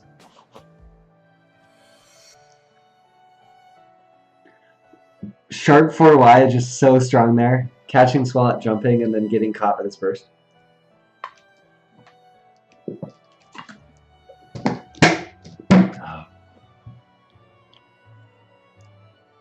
Into detect.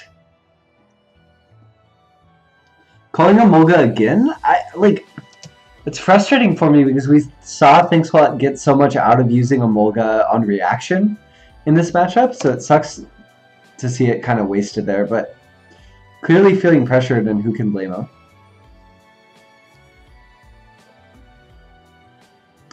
Going into burst here.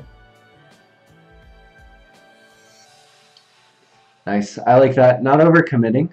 Getting the Giga Drain, and then this gonna close out the game. So really, really smart play there from Thinkswallat. Knows the clock is on his side. Doesn't overcommit to anything, giving Twixie a chance to make the comeback. And closes it with that burst.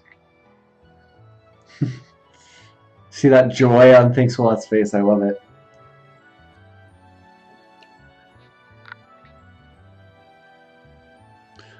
Guys, was Pokken in the main room this year at Winter Brawl, or was it in the Namco room? It looks like maybe it was in the Namco room, but I'm not sure.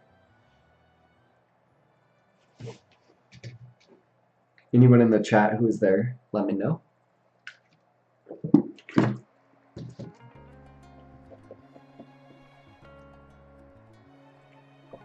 Okay, so basically the big thing for Thanks a Lot is wow, playing his own game, applying pressure and going in, not setting up those traps.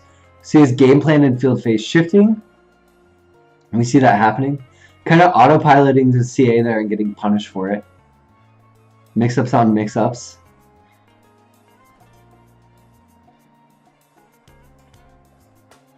Sharp Aegis Slash is so scary, but Thanks a Lot kind of fought his way out of that one. Has to remember that Mist is behind him. Again, doing a good job of like suffocating Twixie's offense at times here. Well, Twixie is sharp, which is cool to see. That was a good trap.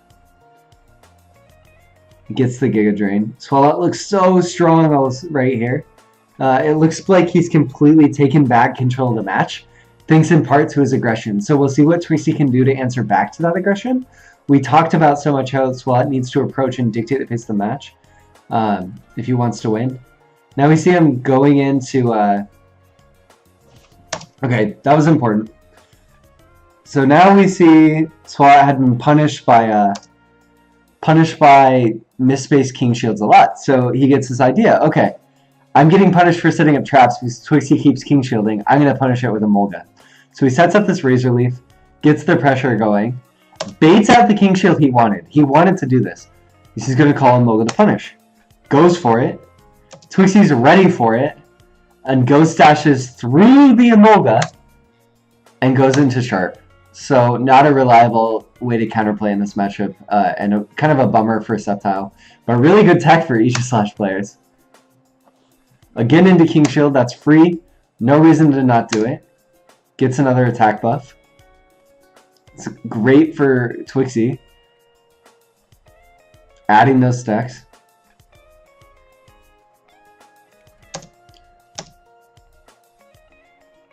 Missed up. He was gonna shift off that, I think. No, it was 4Y. Excuse me, that's not true.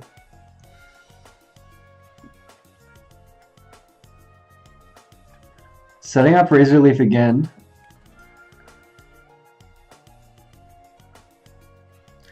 I think Thanks a Lot here is biding his time until he has a Molga up, which is a really, really good game plan.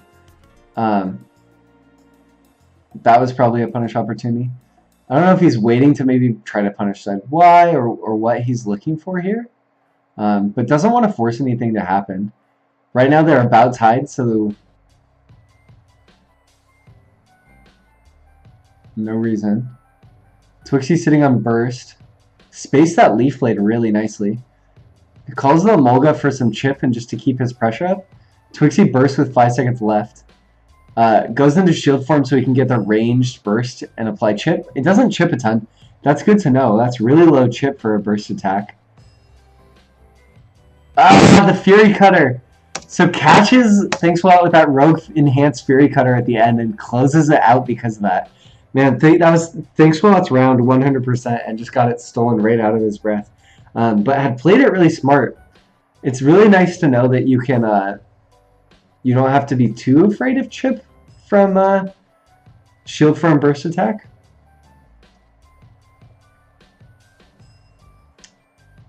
There we see that Iron Head into Sacred Sword. Pretty common option for Twixie.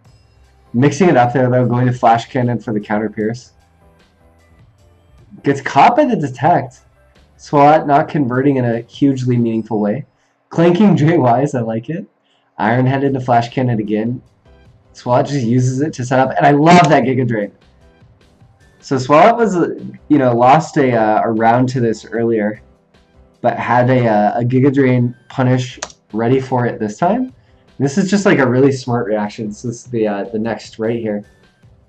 After this clank.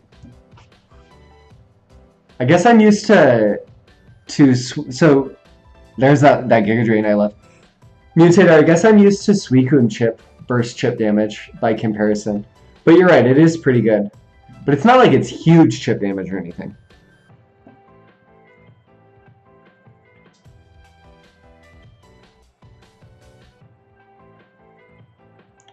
Iron Head into Sacred Sword again. Twixie's basically doing Iron Head into Sacred Sword or Flash Cannon. That's the mix-up. Nice grab and reaction from Twixie. 15 seconds on the clock. That's huge damage. This is real bad for Thanks Wallet. Suicune's chip is pretty high. It depends. I don't know his burst 100%. But it's like, it's pretty decent. Maybe I'm wrong. Maybe it's about equal to 35. Swallow winning off time off there. See the crowd popping off a little bit.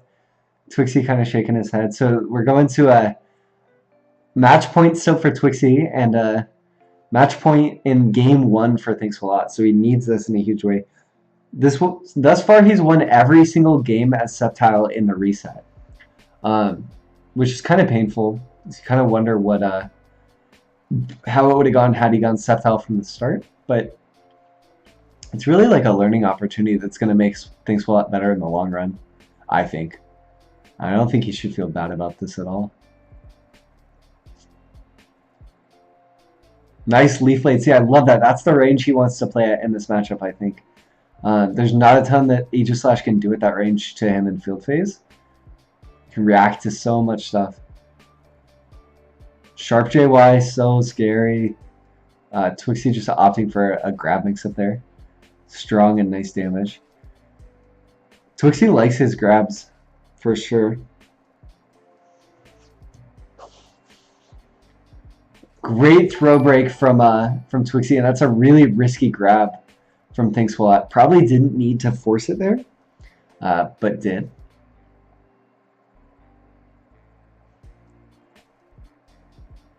Nice use of Emolga to get himself in.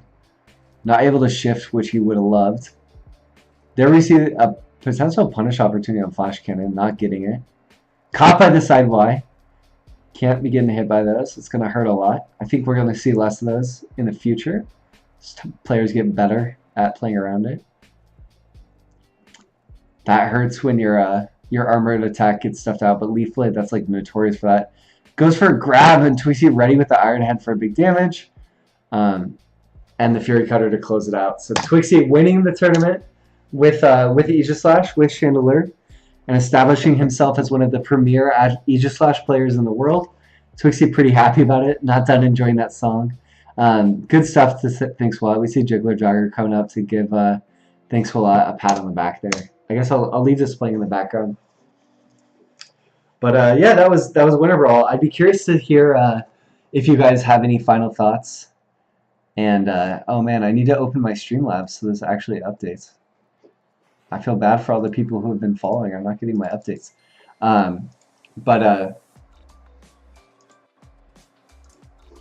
So basically, really good stuff to Twixie. I think Twixie was unsurprisingly getting away with a lot of stuff as the Aegislash that players won't in the future. But that's part of the advantage of being comfortable enough and good enough to play a new character in grand finals of a tournament and make it work. And really cool to see that happen, and good stuff to Twixie for making it work. I was really impressed with his play throughout the whole weekend. And yeah. And same to Thanks a Lot, just needs a little bit more practice and to probably learn how to play neutral and to play from range. For almost everyone, I think universally approaching Aegislash and rushing him down before he gets space to set up is going to be the option. I think it's going to play out a little bit similar to Chandelure, maybe. He has more aggressive options when he's sharp than Chandelure does. Sort of like maybe when Chandelure's in burst, how she'll leave the corner, fight her way out, and apply pressure. Aegislash is like that when he's sharp, and I think can get it more consistently, but you're going to be wanting to rush him down. Overall, Winter Brawl I thought was a really exciting tourney. I was happy to see how it played out in a lot of ways. Aegis thought, wait, what's up? Aegis, why do you say everyone in quotes? What do you mean? Well, you don't always have to be, and it's finding the sweet spot to the aggression really is the thing there, Sonic Heroes fan. Because if you're too aggressive, you're going to get punished by King Shield and parry. So the art of playing against Aegis Slash is going to be striking that right balance and figuring out when they think you are going to keep applying pressure and then punishing for that with some crucial defense. Because both King Shield and parry are punishable on whiff. Right now, everyone gets caught by those. Yeah. Yeah, I think that's definitely true to an extent. People are learning the matchups, new characters. And that's sort of like really new for us in the Pokken community. In a lot of ways, you know, we had a really, really stable build in the form of Wii U 1.3 that we're playing off of for over a year and a half. And now we have new supports being changed, new characters being changed. So we're sort of entering into that sort of early meta period again, where players are going to get away with more knowledge checks, and that's going to play a role into people's offense a bit more, which I think is exciting. It's going to make for adaptation playing a vital role in a lot of these sets again. And yeah, I'm really excited to see where things go. So if you guys have any questions for me in the chat, I would love to hear them. Coming up sort of on the end of this first breakdown stream, I'm trying to pull up my the events list that I tweeted out a few weeks ago to go over all the events that are coming up. It's pretty far back, so maybe we'll see. Oh, here it is. So we have final round. Let's see. So coming up next in North America, most immediately we have final round in NCR. Next coming up event in Europe will be Respawn, and then we have Spring Fist, the Japanese qualifier event next month on March 16th, I believe, where we're going to learn who the first in Japan Japanese qualifier to go to Worlds will be. So that'll be really cool. If you guys liked this Burnside breakdown, if you thought it was helpful, if you learned, if you thought it was insightful, I'd love to do them again for future tournaments, but it's largely going to be dictated by you guys and the demand for it. I can only stream a couple, you know, like once, if I'm lucky, twice a week, and I've been really enjoying streaming, but if I'm doing this, it means I'm not playing blind streaming, and I know that's something people love. So if you guys like this, if you thought it was valuable, if you appreciate it, let me know. Let me know here and on Twitter. I'd love to hear it. If you think there's things I could do better, I'm sure there's a lot, and I would love to hear that constructive feedback. I'm going to go to questions for a minute. So Wise in the chat said, at Burnside, here's my question. How can I be as... Oh, gosh darn it. If I read this, I would have been reading it out. Wise, you are awesome. You have great streams, too, and you just don't get to show your stuff as often as everyone else. So you please keep up the good stuff, too. That's really sweet of you to say it. I think you're a really strong player from Canada, one of more than a handful that you guys have. And I hope you guys get to showcase your strength this year. One of my biggest sorrows in the Pokken community is I think Canada is really strong. And you guys don't get a lot of events. You're really spread out. You don't get to showcase it, and I think that sucks. Yeah, I hope you guys get the chance to showcase it. I even got some like pushback. This is a tangent, but when Canada Cup happened this year, it happened at a time where North America America stole some thunder with Final Boss and just other events going on. And I said Canada Cup, you know, it was a low attendance, but I said low entrance, but I said it was really hype, so I thought it was, and I got some pushback from people, and that made me sad because I think you guys are really good. Jan says wear more bow ties, Kappa. I'm not sure what the Kappa is about. I think the bow ties are kind of fly. I like the bow ties as a tool for my formal mix-up game, but we shall see. Kind of want to find some Pokemon bow ties, but I don't know. Sonic Heroes fan says, I love watching match analysis. Don't quite understand all the language yet, but that'll come in time, I hope. Definitely. I'm sorry. You know, during Oceania Internationals, I tried to use my best newcomer-friendly language and parlance. I didn't do as good of a job here. I probably should have. Definitely feel free to ask questions anytime.